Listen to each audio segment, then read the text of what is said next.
In today's video, I am going to teach you how to unlock a page in Canva. If a page in your design isn't letting you make changes, it's likely been locked. Locking can be helpful to prevent accidental edits, but when you are ready to keep working, you'll want to unlock it quickly and safely. I'll show you 2 simple ways to do this, and you can use whichever feels most comfortable for you. First, make sure your design is open in Canva. Once you are in your project, let's walk through the toolbar method. Click directly on the page that's locked, so it's selected.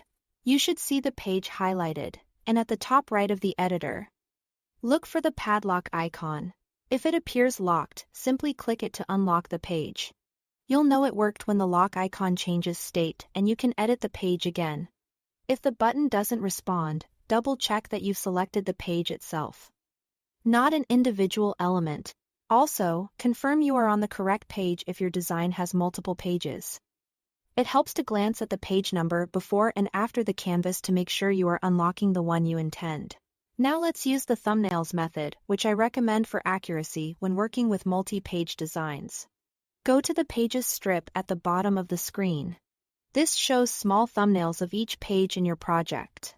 Find the thumbnail of the locked page and click it once to select it. Then hover over that same thumbnail and click the 3 dots to open the thumbnail menu. In the menu that appears, click the Unlock Page option. The moment you do, the page will be free to edit.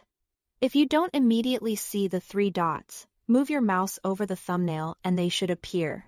And if the unlock option isn't visible, the page may already be unlocked. So try editing it to confirm. That's all you need to unlock a page in Canva. Thanks for watching.